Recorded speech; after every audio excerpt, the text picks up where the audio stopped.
मैं भारत को भारतीयता की मान्यता के आधार पर फिर से खड़ा करना चाहता हूं, उस काम में लगा हूं। बिना अकल, बिना सोचे, बिना समझे हमने वैलेंटाइन डे चालू कर दिया। स्कूलों में, कॉलेजों में पागलों की तरह से Valentine day, Valentine day, Valentine day. अब जहां सेक्स संबंध ही जिंदगी का सारा उत्कर्ष है, चरम है, तो वहां फिर मान्यता क्या है? वहां मान्यता यह है कि स्त्री और पुरुष ऐसे ही हैं जैसे इस्तेमाल करने वाली वस्तुएं।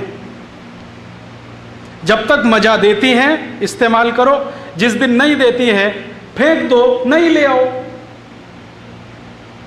तो महिला जब तक आनंद दे रही है तब तक रखो, जिस दिन बेकार हो गई घर के बाहर निकालो, दूसरी ले आओ, बाजार में मिलती है।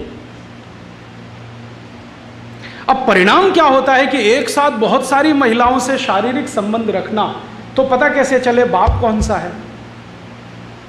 बिना शादी के बच्चे होंगे तो पता कैसे चले बाप कौन सा है? तो इसलिए यूरोप में परिवार बनता नहीं है। परिवार तो कुछ निश्चित बिंदु से शुरू होता है ना। परिवार तो ऐसे शुरू होता है, मेरी माँ ने कहा देख ये तेरे पिताजी हैं, बस वहीं से शुरू हुआ। वहां कोई माँ ये कह नहीं सकती कि ये तेरे पिताजी, पता ही नहीं है उसको कौन सा पिताजी है। और ये 1-2 साल नहीं रहा है, 2500 साल ये रहा है। और 2500 साल में कम ज़्यादा होता रहा। आज भी 2006 में यूरोप में यही चल रहा है। मैक्सिमम लोग लिव इन रिलेशनशिप में हैं, धर्म पत्नी और पति बन के नहीं। गर्लफ्रेंड बॉयफ्रेंड हैं, पति पत्नी नहीं। जो हमारी परिभाषा है ना पति पत्नी की, नहीं है। तो वहाँ फिर होता क्या है? वहाँ फिर होता ये है कि जब इतने सारे लोगों से इतने तरह के संबंध आप रखें, तो सबसे ज़्यादा वेनरल डिसीजेस, सेक्स जनित रोग सबसे ज़्यादा इसी समाज में, सबसे ज़्यादा। और आजकल तो आप सुनते हैं ना बार बार, वफादार रहो, एक ही पत्नी से संपर्क रखो, नहीं तो ये हो जाएगा, ये हो जाएगा। यूरोप में ये कहानी 2500 साल से ऐसे ही चल रही है। फिर बीच बीच में कुछ लोग ऐसे आए यूरोप में जिन्होंने इसको बदलने की कोशिश की। बीच बीच में उनके समाज में ऐसे लोगों ने जन्म लिया, वो कहने लगे कि ये अच्छा नहीं है, गलत है, इसमें कुछ लिमिटेशंस करो, नियम बांधो, परिवार बनाओ, शादियां करो, शादियों के साथ रहो। ऐसे कुछ लोग आते रहे, लेकिन उनको जिंदा नहीं रहने दिया समाज ने। अब मैं कहानी सुनाता हूं। ऐसे ही एक यूरोपियन व्यक्ति थे जो आज से लगभग 1600 साल पहले यूरोप में पैदा हुए। उनका नाम था वैलेंटाइन। और ये कहानी है 478 एडी। एडी माने ईसा की मृत्यु के बाद, आफ्टर डेथ। आज से लगभग 1300 साढ़े 1300 साल पहले की कहानी। एक वैलेंटाइन नाम के महापुरुष ने जन्म लिया, जो ये कहता था कि हम जो शारीरिक संबंध रखते हैं कुत्तों की तरह से, जानवरों की तरह से, ये अच्छे नहीं हैं, इनमें से ये खराबी, ये खराबी, तो इनको ठीक करो।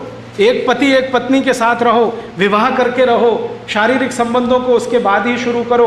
ऐसी ऐसी वो बातें करते थे। और वो वैलेंटाइन महाशय जो जो नौजवान उनके संपर्क में आते थे उनको यही सिखाते थे। रोज उनका भाषण यही चलता था। संयोग से वो चर्च के पादरी हो गए, तो चर्च में आने वाले हर आदमी को यही बोलते थे कि भाई शादी कर लो तभी संबंध रखो, बिना शादी के संबंध मत रखो। तो कोई कोई उनसे पूछता था कि आपको ये वायरस कहाँ से घुस गया, ये तो यूरोप में है नहीं कहीं। तो वो कहते थे कि आजकल मैं ईस्टर्न फिलॉसफी का अध्ययन कर रहा हूँ, उसमें ये समझ में आ रहा है। ईस्ट समझते? ये ईस्ट माने भारत। आज से 1600 साल पहले, 1700 साल पहले का भारत, पूरा ईस्ट लगभग वही था। चीन में भारतीय सभ्यता, बुद्धिज्म। इंडोनेशिया, मलेशिया में भारतीय सभ्यता, बुद्धिज्म। जितनी दूर तक नजर जाती है ईस्ट और फार ईस्ट में, सब जगह भारत और भारती था। ये बाउंड्री तो अभी बनी।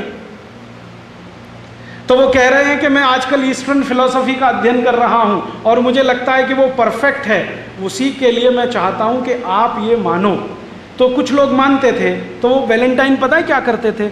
चर्च में बच्चों की शादियां कराते थे। चर्च में बच्चों की शादियां कराते थे।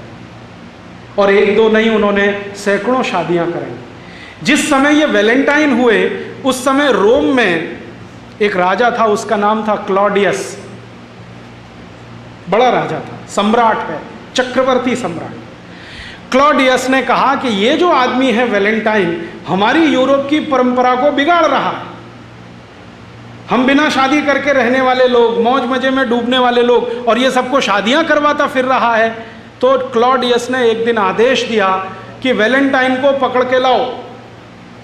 तो गया वैलेंटाइन को पूछा, तुम ये क्या गलत काम कर रहे हो, अधर्म फैला रहे हो, अपसंस्कृति ला रहे हो, हमको ये मंजूर नहीं है, वगैरह वगैरह। तो उसने कहा कि मुझे ऐसा लगता है कि यही ठीक है। तो क्लॉडियस ने उसकी एक न सुनी और उसको फांसी की सजा का आदेश दे दिया।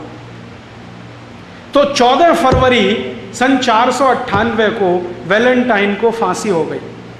आरोप क्या था कि वो बच्चों की शादियां कराते हैं, इसलिए फांसी हो गई। माने शादी कराना जुर्म है, तो फांसी हो गई। जिस दिन उनको फांसी हुई तो जिन बच्चों ने वैलेंटाइन के कहने पर शादियां की थी, उन्होंने वो दिन वैलेंटाइन डे मनाना शुरू कर दिया।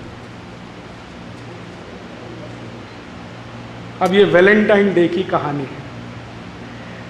यूरोप में वैलेंटाइन डे होता है क्योंकि वहां शादी नहीं होती, और जो कर ले वो वैलेंटाइन डे मनाता है। अब भारत में बिना अकल, बिना सोचे, बिना समझे हमने वैलेंटाइन डे चालू कर दिया। स्कूलों में, कॉलेजों में पागलों की तरह से Valentine day, Valentine day, Valentine day. और इस धंधे में बड़ी बड़ी कंपनियां लग गई जिनको ग्रीटिंग कार्ड्स बेचने हैं। वैलेंटाइन डे का ग्रीटिंग कार्ड, वैलेंटाइन डे का गिफ्ट, और वैलेंटाइन डे का तो मिठाई, और वैलेंटाइन डे का तो ये, और वैलेंटाइन डे का वो। और टीवी चैनलों ने धुआंधार उसका प्रचार कर दिया। तो गली मोहल्ले छोटे छोटे बच्चे 10-10, 12-12 साल के वैलेंटाइन डे में फंसे हुए हैं।